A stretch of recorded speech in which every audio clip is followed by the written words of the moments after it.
ماہر قانون اور پی ٹی آئی کی بھی معاونت کرتے ہیں قانونی معاملات میں، تو ان سے تھوڑا سا مزید جانتے ہیں کہ یہ کیا پٹیشن کو لے کر جا رہے ہیں نہیں۔ اظہر صدیق صاحب، ابھی تو میں یہ دیکھ رہی تھی فواد چودھری صاحب، بابر اعوان صاحب یہی کہہ رہے ہیں کہ آپ لوگ جا رہے ہیں کورٹ، تو رات کو ہی پٹیشن کریں گے یا صبح تک کا انتظار کریں گے؟ پٹیشن یقیناً رات ہی کو فائل کی جائے گی اور حلف لینے سے پہلے۔ آپ کو یاد ہے پہلے بھی ہم لوگوں نے یہی کوشش کی تھی کہ لاہور ہائی کورٹ نے جب فیصلہ دیا تھا 30 اپریل کے لیے حلف ہونا تھا، تو ہم پٹیشن لے کے چلے گئے تھے ہفتے والے دن صبح، اور پٹیشن پہ فائل بھی کر دی تھی، لیکن ٹیک اپ اس وقت ہوئی تھی کہ جب حلف ہو گیا تھا۔ اور یہ تو پچھلے کی میں بات کر رہا ہوں، لیکن یہاں 3-4 بہت ہی اہم سوال ہیں۔ سب سے پہلا اہم سوال یہ ہے کہ یہ نیا الیکشن، یہ رن آف الیکشن ہے، سیکنڈ پول ہے۔ پاکستان مسلم لیگ کاف کو جو پارٹی ڈائریکشن آئی تھی 16 اپریل سے پہلے کی، وہ سیم ہی رہیں گی، یعنی یہ وڈرا نہیں ہو سکتی ہیں۔ یعنی آپ بیٹھ کے آپ کہیں کہ ہم نے آج بیٹھ کے ذہن بدل لیا ہے۔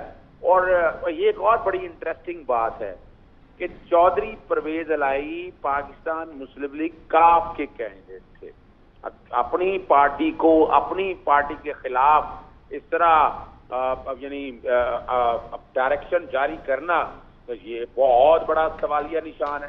پھر اور بڑی ایک مزیدار بات ہے کہ اگر ہم آرٹیکل 63 کو سامنے رکھیں، پارٹی ڈائریکشن جانی ہے پارٹی ممبرز کو، وہ تو کسی ممبر کو گئی نہیں ہے، وہ تو جو پارٹی ڈائریکشن گئی ہیں وہ گئی ہیں ڈپٹی اسپیکر کو۔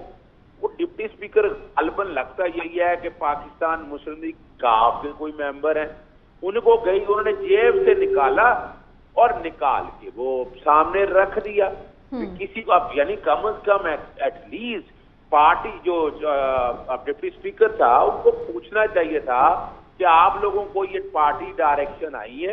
اور پھر بڑی مزیدار بات ہے، جو منصف بیٹھا ہوا ہے اور وہ منصف اختیارات کہتے ہیں، وہ ٹیلی فون کرتا ہے۔ تو یہ آپ اگر محسوس کر رہے ہیں تو آپ نے آپ چیز آ گئی ہے، آپ کے پاس سٹاف موجود ہے، اپنے سٹاف کو کہیں چودھری پرویز الہی، ٹیلی فون پہ کس کو پتا کون بول رہا ہے کون نہیں بول رہا ہے، یہاں تو آواز بدلنا کوئی مشکل کام ہے۔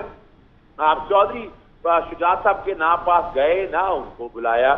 پھر ہم اس سے آگے چلتے ہیں۔ جو سب سے مزیدار بات ہے کہ 5 ممبر بینچ کا جو فیصلہ تھا اور اس کے اندر جتنی ڈائریکشن لکھی ہوئی تھی، انہی ڈائریکشن کو اگر ہم سامنے رکھ کر دیکھ لیں، ٹائمنگ بھی چلیں طے کر لیا کہ اپنا کس وقت حلف لینا ہے، کس وقت یہ ساری چیزیں چلنی ہیں، تو کیا ان کی اس کمپلائنس کو سامنے رکھتے ہوئے ڈپٹی اسپیکر نے کوئی اور اقدامات اٹھائے؟ مجھے یہ تو خیال آ گیا کہ جناب مجھے مارنا ہے کسی نے، اور آج کی ڈیٹ میں اجلاس ہے اور کل وہ ایک خط جاری کرتے ہیں جس پہ ڈیٹ 22 جولائی لکھی ہوئی ہے۔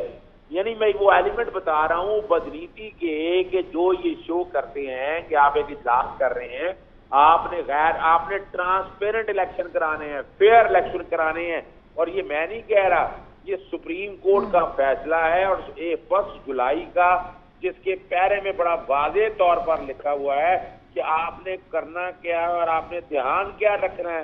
اس پیرے کے اندر بڑی واضح طور پر لکھا، انہوں نے لکھا یہ ہے کہ آپ کو فری اپنا ٹرانسپیرنٹ اینڈ امپارشل الیکشن کرانے ہیں، ٹرانسپیرنسی کا دھیان رکھنا ہے، وہ بھی نہیں کیا گیا۔ ہم اس سارے معاملات کو سامنے رکھ کر تو کافی پوائنٹس ہیں آپ کے پاس جن پر آپ یہ پٹیشن کرنے جا رہے ہیں۔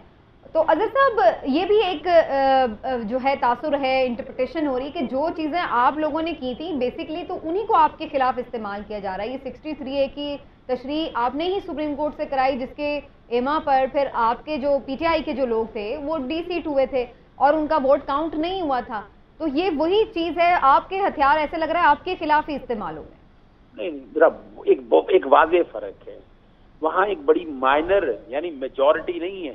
آئین کی سکیم دیکھ لیں، جب آپ سنگل پارٹی تو میجورٹی ووٹ جس کے پاس موجود ہے، میجورٹی سے فیصلے لیے جاتے ہیں نا۔ پاکستان مسلم لیگ کاف میں سے 10 ہی ممبر ہیں، تو میجورٹی فیصلہ لے لیا۔ میجورٹی نے یہ فیصلہ، یا تو ایسا ہوتا نا پاکستان تحریک انصاف میں سے یہ 20 ممبر کی بجائے